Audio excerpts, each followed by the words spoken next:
Hey, what's happening, DC Gears? It's me, the Guy01. Welcome to this week's versus episode on the Walkthrough channel. This week, it's Raquel Gonzalez, now known as Raquel Rodriguez, versus Stephanie McMahon.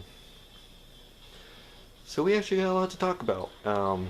But before we get into that, we'll go through the birthdays and then talk about that stuff. Thankfully, there isn't a ton to talk about with Raw and SmackDown, so we should have plenty of time to talk about some news. Starting with birthdays, it was we had Ruby Riott, now Ruby Soho's birthday, January 10th. She turned 32. Tamina Snuka's birthday, January 10th. She turned 45. It was Raquel Rodriguez's birthday, January 12th. She turned 32. And today is Matt Riddle's birthday. He is turning 37. And not really a birthday, but anniversary. This past week marked the 30th anniversary of Monday Night Raw, which is why I'm on the Raw and doing this in the Raw arena instead of the Royal Rumble. Speaking of Royal Rumble, has everyone else been getting like that LA Knight Bray Wyatt commercial like non-stop? I swear, like every YouTube video I watch has that ad on it. Like the Mountain Dew Lights Out match ad. And there's like two versions of it. There's like a 6-second version, and then there's like a 12-second version. And I actually got them both back to back like multiple times. I mean, they're really pushing that thing.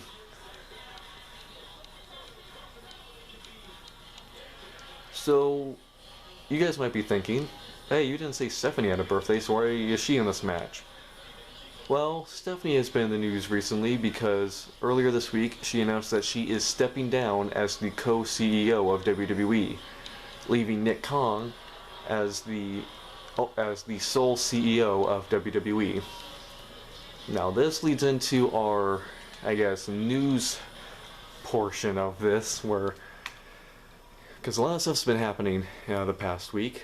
So first, early in the week we had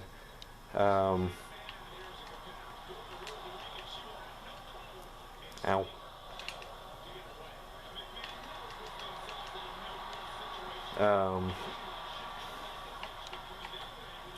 So yeah, the week began with Stephanie McMahon announcing that she was stepping down from her position as co-CEO, and then I believe it was like just Thursday morning. It was either Wednesday morning or Thursday morning. News broke that WWE had been sold to Saudi Arabia. To a Saudi Arabian company, and was going back to a private company, and everyone went nuts. Like every wrestling channel on YouTube was talking about it. I mean, it was everywhere. And not just every news outlet was talking about it also. ESPN was talking about it.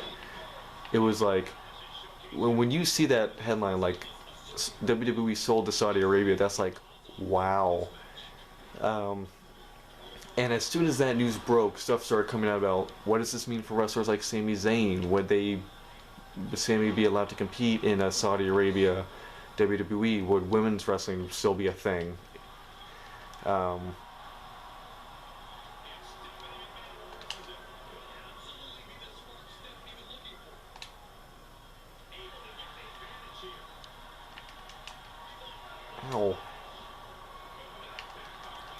I mean, people went nuts over this, and there was, as soon as that news broke, there were threats of a mass walkout, basically saying if it was true that WWE had been sold to Saudi Arabia, every WWE wrestler would quit. Then there were people who were basically, as soon as this news broke, there was this huge call for a mass boycott of WWE, where people were basically saying, if WWE is now owned by Saudi Arabia, I can no longer support WWE.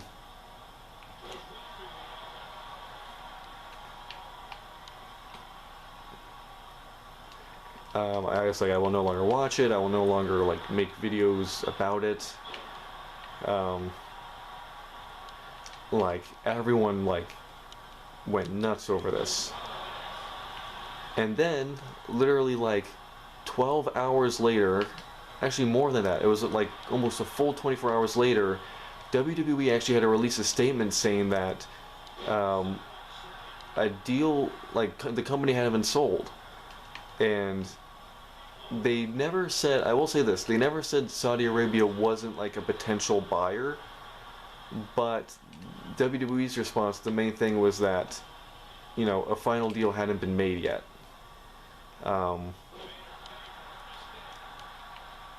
So that relieved a lot of people. They were like, okay, thank God. They're like, WWE hasn't been sold to Saudi Arabia. Now, I think the reason like so many people went nuts over that news and why it spread so freaking quickly. I mean, as soon as that news broke, like it was like the main headline on every like wrestling channel's community tab. There were several videos, like every like wrestling channel made a community post about it and then made a video about it.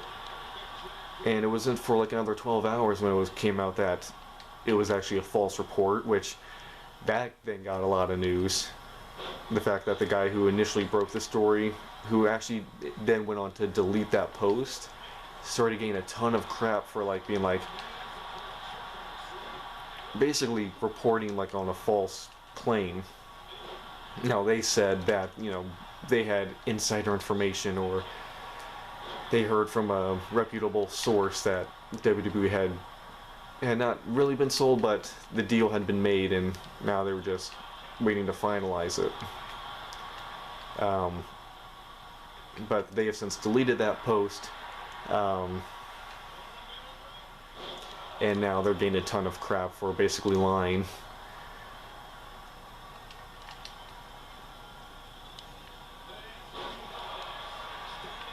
But like I was saying, I think the reason so many people went crazy over it is because it wasn't like, it was believable, unfortunately.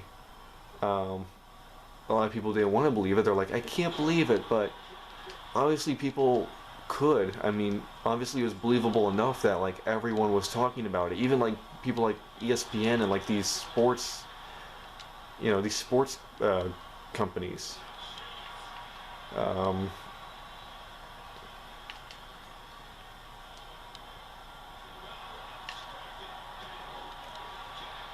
And I think that's what kind of scared people the most, because it could be fathomable that,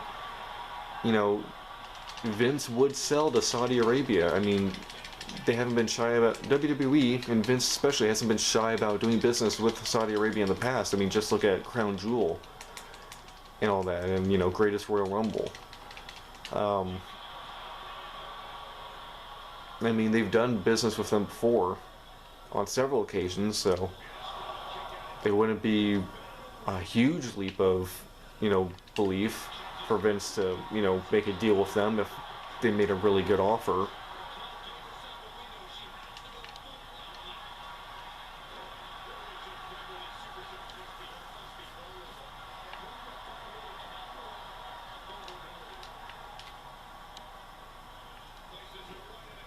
But, like I was saying, that wasn't, yeah, it was basically confirmed that no, WWE isn't sold to Saudi Arabia. There is several potential buyers, but nothing close enough to say that a final deal is about to be made. I just find it interesting that WWE, like itself, had to come out and say that the report that it had been sold to Saudi Arabia was false. Because I get the feeling WWE saw all those things talking about a boycott, or also saw those things about a bunch of wrestlers basically saying they'll walk out and like they'll quit if WWE is sold to Saudi Arabia, and that scared them.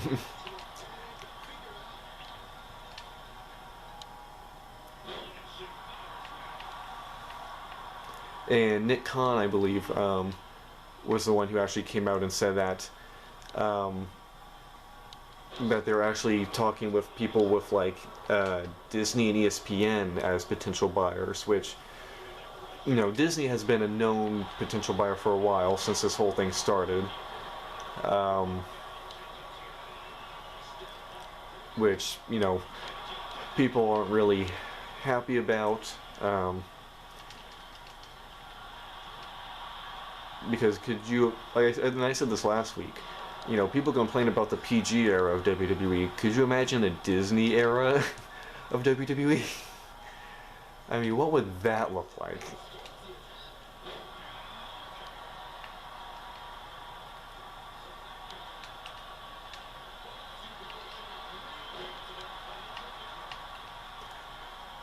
Now, someone like ESPN, that could be interesting, and I would actually kind of like to see what that would be. It's kind of interesting that ESPN is a potential buyer. I feel like that would like I cannot speak, legitimize pro wrestling, especially WWE. If, you know, a company like ESPN bought it. Now, what would that mean? Would that mean like WWE wouldn't like air on Fox? It would only air on like ESPN Plus or something? When you get into that part of it, then it's like, I don't know. But, you know, I prefer that over Disney owning it and doing whatever they would do with it.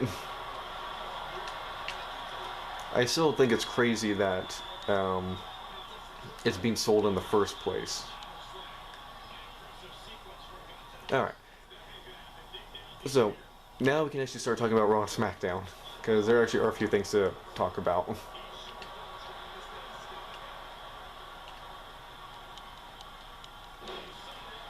So, begin with Raw.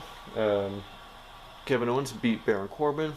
Afterwards, he was then attacked by the Usos and Solo Sikoa. He was able to fight them off with a steel chair. Bayley beat Mia Yim. Rhea Ripley beat Candice LeRae. Solo Sikoa beat Dolph Ziggler. Yes, Dolph Ziggler sold the company. I know people are surprised by that. I feel like he hasn't done anything of note for over a year. And then the main event of Raw was actually a tag team tournament, which saw all the overall tag teams. And actually really just all the tag teams in WWE competing against each other for a shot at the Usos title at the Royal Rumble. So you had Finn Balor and Damian Priest representing Judgment Day. They beat Luke Gallows and Carl Anderson. Then they beat Cedric Alexander and Shelton Benjamin. Then they beat Gable and Otis. And after that, it appeared that Finn Balor was seemingly out of it. He couldn't go on anymore. And Dominic Mysterio had to step in and basically fill in for Finn Balor for the final. And as soon as that happens, you're like, okay, I see where this is going. Dominic's going to drop the ball, and Judgment Day is going to go on this huge run. And then as soon as Dominic steps in to replace Balor, the next team's going to beat them, and Judgment Day is going to lose the shot. But no, Balor and Dominic actually went on to beat the Street Profits, and they get the title shot against the Usos. So, good on you, Dominic, I guess. And going into SmackDown, there actually weren't that many matches on SmackDown. There were a few segments, but now part of that was because there were some longer matches that went on. The first match of the night was actually a title match for the Intercontinental Championship, in which Gunther beat Braun Strowman clean to retain the Intercontinental Championship.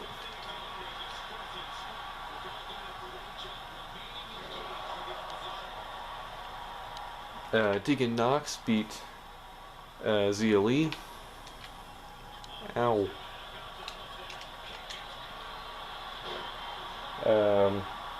Raquel Rodriguez beat Liv Morgan. And in the final match of the night, Sami Zayn was put up by Roman Reigns to fight Kevin Owens.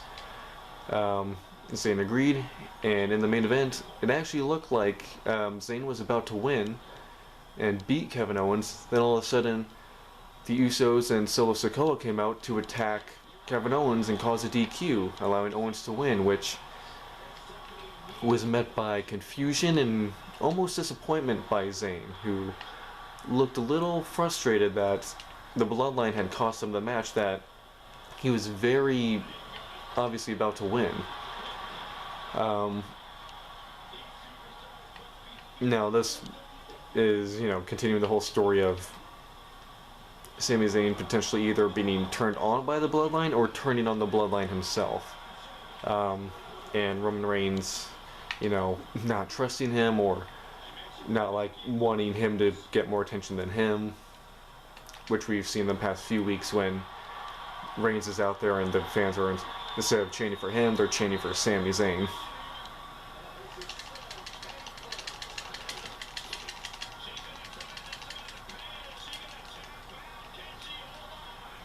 I don't want to make her tap out just yet, because I want to hit my finisher first.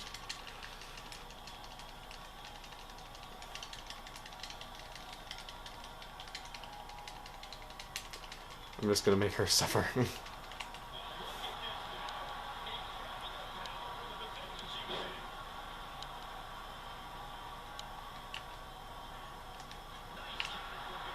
Uh-oh.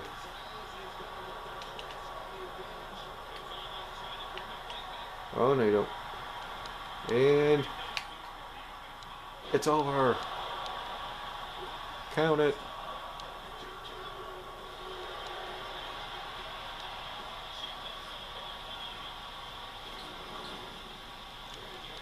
So yeah, let me know what you guys think of this whole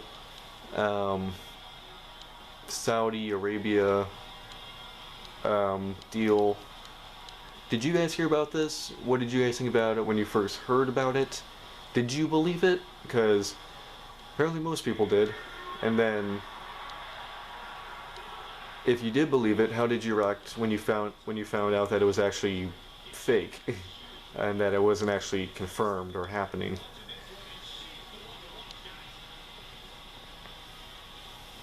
Also, let me know what you guys saw of this week's Raw and SmackDown. Leave all those thoughts in the comments below. I hope you guys enjoyed.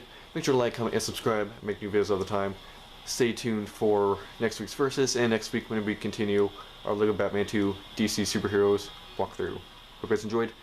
DC Guy01 and Raquel Gonzalez Rodriguez signing out. Bye, guys.